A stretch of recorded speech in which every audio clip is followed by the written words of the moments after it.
దేవుని పరిశుద్ధ నామానికి స్తోత్రాలు. ఈ రోజున యిర్మీయా గ్రంథము 10వ అధ్యాయము. ఈ అధ్యాయములో 25 వచనాలున్నాయి. మొదటి వచనం, ఇశ్రాయేలు వంశస్థులారా, యెహోవా మిమ్మును గూర్చి సెలవిచ్చిన మాట వినుడి. రెండవ వచనం, యెహోవా సెలవిచ్చుచున్నదేమనగా, అన్యజనముల ఆచారములనభ్యసింపకుడి. ఆకాశమందు అగపడు చిహ్నములకు జనములు భయపడును, అయితే మీరు వాటికి భయపడకుడి. మూడవ వచనం, జనముల ఆచారములు వ్యర్థములు. అడవిలోనొకడు చెట్టు నరుకునట్లు అది నరకబడును, అది పనివాడు గొడ్డలితో చేసిన పని. నాలుగవ వచనం, వెండి బంగారముల చేత పనివారు దానిని అలంకరింతురు, అది కదలక యుండునట్లు మేకులు పెట్టి సుత్తెలతో బిగగొట్టి దాని నిలుపుదురు. ఐదవ వచనం, అవి తాటి చెట్టు వలె తిన్నగా ఉన్నవి, అవి పలుకవు, నడువనేరవు గనుక వాటిని మోయవలసి వచ్చెను. వాటికి భయపడకుడి, అవి హాని చేయనేరవు, మేలు చేయుట వాటి వలన కాదు. ఆరవ వచనం, యెహోవా నిన్ను పోలిన వాడెవడునూ లేడు, నీవు మహాత్యము గలవాడవు, నీ శౌర్యమును బట్టి నీ నామము ఘనమైనదాయెను. ఏడవ వచనం, జనములకు రాజా, నీకు భయపడని వాడెవడు? జనముల జ్ఞానులందరిలోనూ వారి రాజ్యములన్నిటిలోనూ నీ వంటి వాడెవడునూ లేడు, గనుక నరులు నీకు భయపడుట అనుగుణ్యము. ఎనిమిదవ వచనం, జనులు కేవలము పశుప్రాయులు, అవివేకులు, బొమ్మల పూజ వలన వచ్చు జ్ఞానము వ్యర్థము. తొమ్మిదవ వచనం, తర్షీషు నుండి రేకులుగా సాగగొట్టబడిన వెండియు ఊపాజు నుండి బంగారమును తెత్తురు, అది పనివాని పనియే గదా, పోతపోయువాడు దాని చేసెను. నీల ధూమ్ర వర్ణములు గల వస్త్రములు వాటికున్నవి, అవన్నీయు నేర్పరులగు పనివారి పనియే.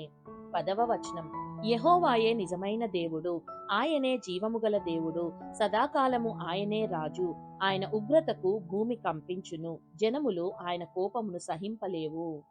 11వ వచనం, మీరు వారితో ఈలాగు చెప్పవలెను, ఆకాశమును భూమిని సృష్టింపని ఈ దేవతలు భూమి మీద నుండకుండను ఆకాశము క్రింద ఉండకుండను నశించును. 12వ వచనం, ఆయన తన బలము చేత భూమిని సృష్టించెను, తన జ్ఞానము చేత ప్రపంచమును స్థాపించెను, తన ప్రజ్ఞ చేత ఆకాశమును విశాలపరచెను. 13వ వచనం, ఆయన ఆజ్ఞనీయగా జలరాశులు ఆకాశ మండలములో పుట్టును, భూమి అంత భాగములలో నుండి ఆయన ఆవిరి ఎక్కజేయును, వర్షము కలుగునట్లుగా ఆయన మెరుపులు పుట్టించును, తన ధనాగారములలో నుండి గాలిని రావించును.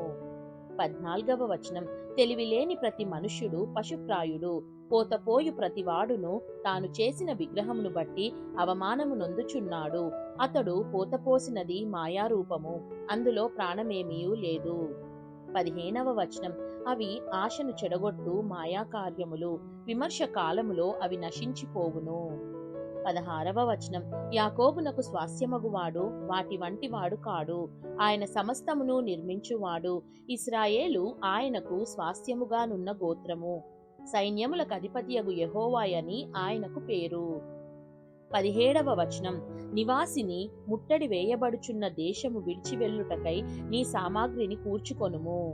18వ వచనం, యెహోవా ఈ మాట సెలవిచ్చుచున్నాడు, నేను ఈ వేళను ఈ దేశ నివాసులను విసిరివేయుచున్నాను, వారు పట్టబడవలెనని వారిని ముట్టడి వేయించుచున్నాను.